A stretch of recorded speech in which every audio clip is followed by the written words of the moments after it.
Com a greve dos Correios em andamento, correspondências e encomendas podem atrasar.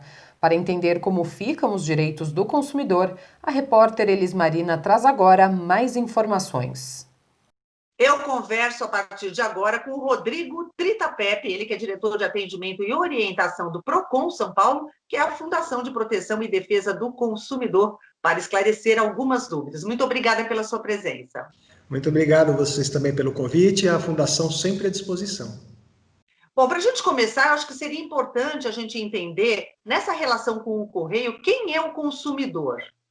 Sim, o consumidor é aquele que recebe o serviço do Correio como destinatário final. Portanto, é aquele que recebe o produto para si, né? E ele usa ali para a finalidade dele, para a casa dele, né? E não para, com isso, obter um lucro, por exemplo.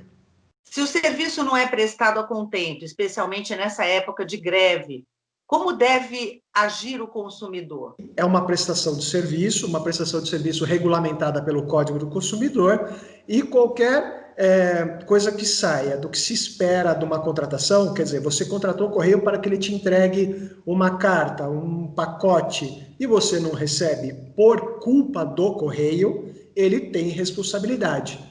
Então, existe uma responsabilidade do Correio, não importa se a gente esteja vivendo um momento de greve, por exemplo. Com certeza, bem colocado.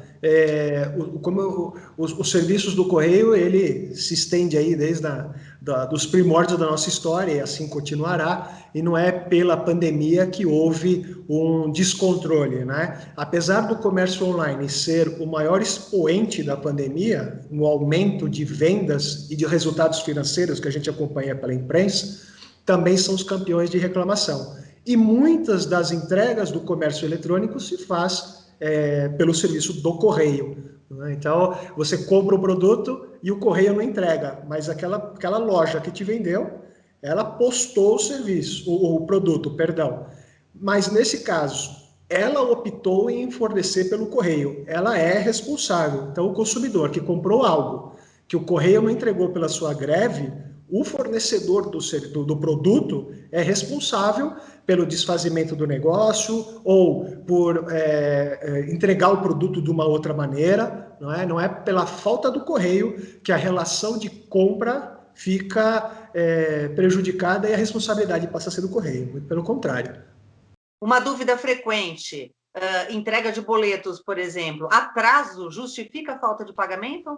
Olha, não é novidade uma greve dessas, né? O consumidor, ele já sabe o vencimento das suas datas, ele já sabe que tem um compromisso, então ele também não pode se furtar da parte de responsabilidade dele em obter o documento para a compra.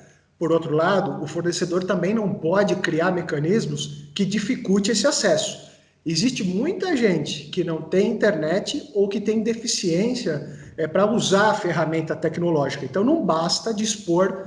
Vá lá no site e baixe sua conta. Idosos, pessoas com deficiência, algumas pessoas que não conseguem dominar a tecnologia, essas precisam ser atendidas de outra forma. Porém, o não pagamento pela greve não se justifica. O consumidor mostrando que tentou um outro meio, que tentou um contato, ele tentou de diversas maneiras realizar o seu compromisso e não teve sucesso pela incompetência do fornecedor, aí é uma outra discussão. Falta de entrega por parte dos Correios, dependendo da situação, evidentemente, pode gerar perdas e danos? Olha, se você tem um serviço que ele é essencial, né, um serviço que, vamos imaginar, um produto de saúde, por exemplo, né? A gente entende que a greve é um fator externo, alheio à vontade da empresa, não é diferente de uma má prestação em que ela tem ela não toma o devido cuidado com a entrega, né? Mas ela sim pode ser questionada. Caso a caso precisa ser entendido e composto, para também não gerarmos aí uma indústria do dano moral. O Procon não busca indenização, né? Ele busca restabelecer o contrato, enfim, o serviço que se espera. Então é o ressarcimento do valor pago, a entrega da coisa, né? A indenização é na justiça. Na prática, o consumidor que se sentir lesado deve fazer o quê? Procura o Procon? Qual é a sua orientação? Olha, nós temos dois serviços fundamentais aqui. O primeiro é de consulta. Então, na rede social do PROCON, todas as redes, nós estamos em todos, um trabalho fantástico aqui da nossa assessoria de imprensa, estamos em todas as redes possíveis. Então, qualquer rede social você vai achar o PROCON São Paulo. Marca lá o PROCON, faça a sua pergunta que o nosso pessoal atende a essa consulta. Outro meio da consulta é o nosso sistema ou aplicativo. Registra a sua pergunta que alguém vai responder. E o caminho da reclamação é registrar o protocolo, abrir uma reclamação, contar do problema que você teve, juntar alguns documentos, como alguns comprovantes, e a empresa vai ser notificada para que em 10 dias apresente uma solução. Muitíssimo obrigada pelas suas explicações. Até uma próxima. Obrigado, vocês também.